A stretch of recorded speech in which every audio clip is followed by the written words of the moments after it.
everybody, I'm James Quattro, and welcome to episode 5 of Ridin with Quattro.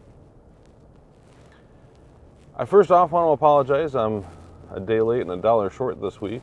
Normally I upload these on Tuesday night, and it is Wednesday morning. Unfortunately, had some technical errors yesterday, some technical issues. And the episode I recorded yesterday was in warp speed, which isn't going to do me much good for talking to all y'all. So this is episode 5, and let's get rolling. So let's talk about COTA. I have to admit, I did not actually watch 99% of the race. I had things going on this weekend, and unfortunately I was not able to watch the race. I did watch the very last of the 3 overtime finishes on my phone. So that was good. Well, I suppose it depends on your definition of good. They made it to the finish line. That's good. From what I'm understanding and reading and watching and lots of videos, that was a miracle.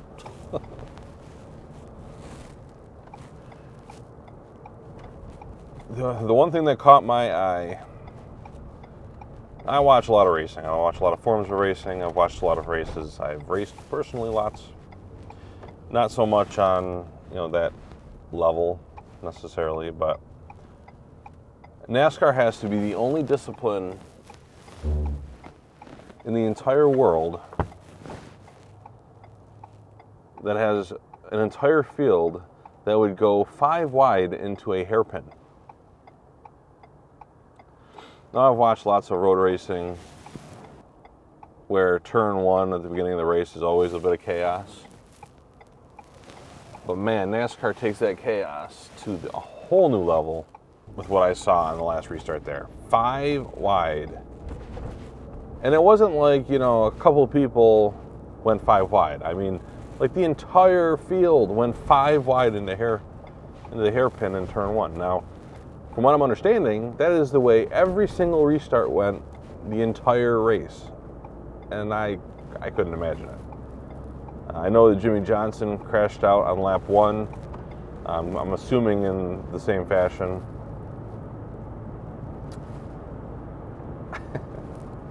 It's absolutely incredible. Congrats on Tyler Reddick with his first victory at 23:11. I'm happy for him. I saw a stat on Twitter yesterday, which was very surprising to me, that Tyler Reddick is the winningest driver in the past 12 months as of this weekend. So if you look at COTA to COTA, Tyler Reddick has the most wins of any NASCAR driver.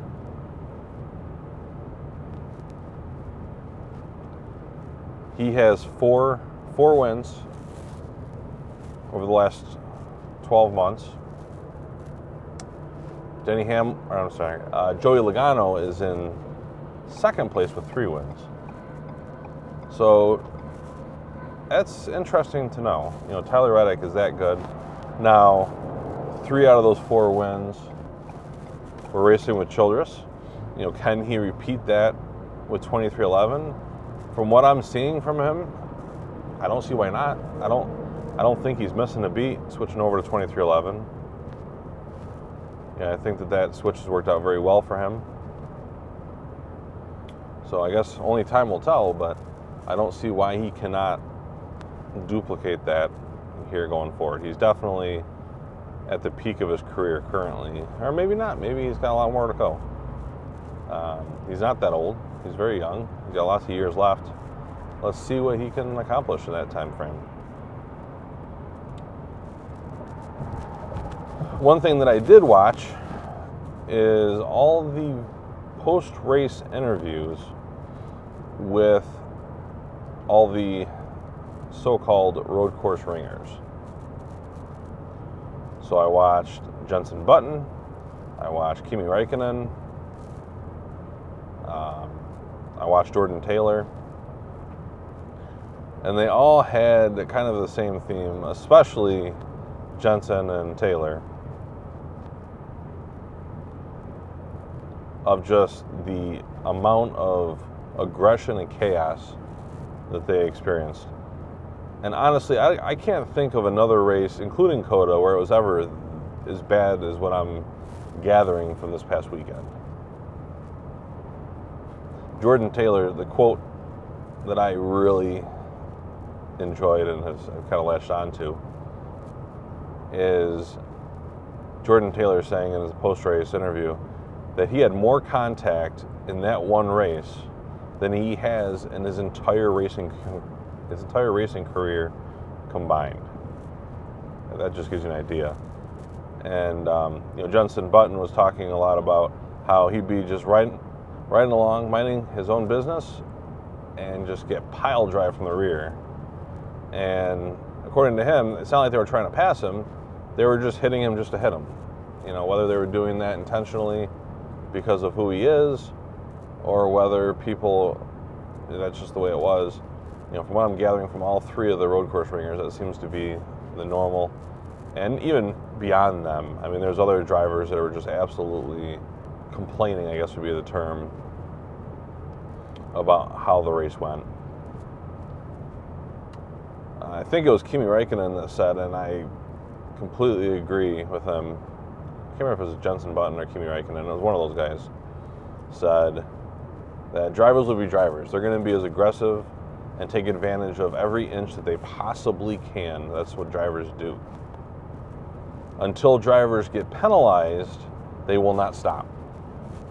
Is that what we're witnessing at COTA this weekend? And frankly, in every race from what I'm gathering. Leave your comments below on that. I'd love to know what you think about, if NASCAR really needs to get stricter on driver etiquette. In other series, it gets to the point where you can't even really pass because the sanctioning body is so strict on driver etiquette. But have we gone too far in NASCAR? I'd love to know what you think about that. I think there's a happy medium somewhere. I think we've gone over the line of too aggressive. I don't want to see them completely sterilize the field, but NASCAR came out publicly after the race and said they didn't see any problems with what happened on Sunday, and they're not going to do anything. So that's the official statement from NASCAR. Unfortunately, I fear that until somebody is badly injured due to it, there's not going to be any change. And with the cars still being as rigid as they are, unfortunately, that could be a reality. And I hope that's not the case. But, unfortunately, I think that's what's going to take to have NASCAR actually do something. So, take that for what it is. The one thing that I will say was extremely over the line and unacceptable, and I'm really hoping to hear a penalty from NASCAR. I was hoping yesterday, but hopefully today, is Daniel Suarez. I enjoy watching Suarez. I'm not anti-Suarez in any stretch of the imagination. I don't care who the driver is. Pit road is not a place for retaliation for any reason, in any way or fashion, period. Now, if they want to get out of the car and rough each other up, that's fine. But once they're on pit road, that car is a deadly weapon. To see a driver punt his own teammate out of the way on pit road out of frustration, and then proceed to beat the hell out of Alex Bowman's rear bumper as he's passing a unprotected standing NASCAR official. What would have happened if when he pile drived into the rear of Bowman, and Bowman's car spun out and hit that official. Could have happened. Those cars are known for just, spinning out in those types of situations. He could have killed somebody. He was using his car in that instance as a deadly weapon, and I really think he should be punished.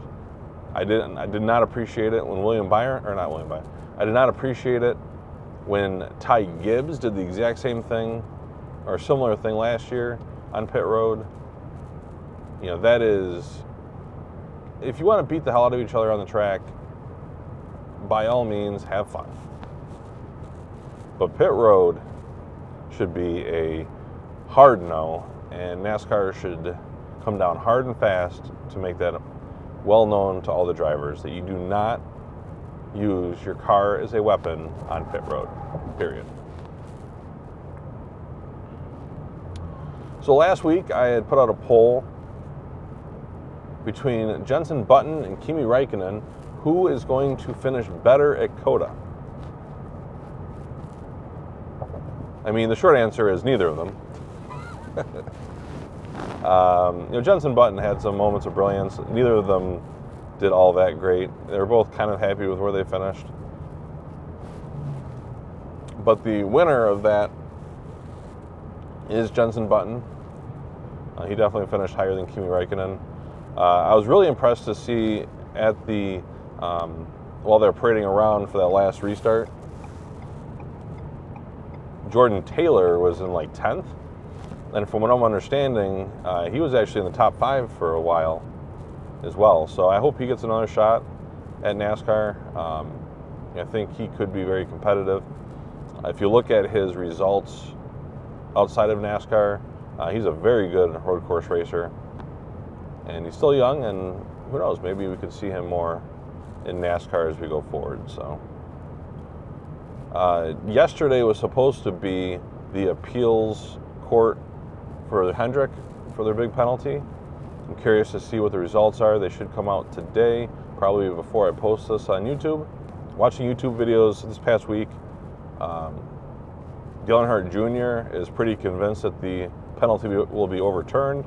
I agree with that statement. I really think that the appeals court will definitely modify, if not overturn, that penalty. So we'll see.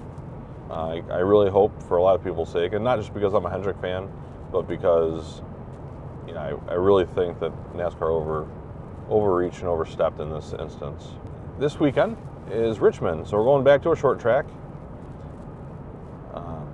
As NASCAR continues to tweak its package for the short tracks, hopefully the newest modifications that they made will make racing better. I'm sure they'll figure it out. This is still a very new package, and NASCAR needs to figure out how to make short tracks work properly, and I have no doubt they will eventually. We'll see on Sunday how that goes. Something that I missed in the headlines pre-season, which could come into effect this weekend, which would be interesting at the very least, is NASCAR does have a rain tire package for short tracks. So teams at Richmond will have rain tires. My understanding is they're not going to be used during active rain, but just a way to get on track a little sooner on like a damp track situation. So they don't have to completely bone dry the track in order to get them back on track. So that could be definitely an interesting thing to see. So that about does it for this week on Ridin with Quattro. Please like, subscribe, ring the little bell. Leave comments with what you like, don't like, want to see better. I am open to constructive criticism. I would like to make this better so that way you guys keep watching it, and this becomes a really good thing. So please leave your comments below. Share and get this in front of more people.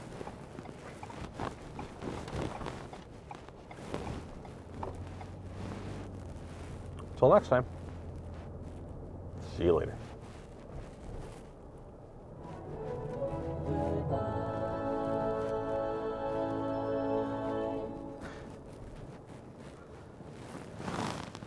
Goodbye, Alexa.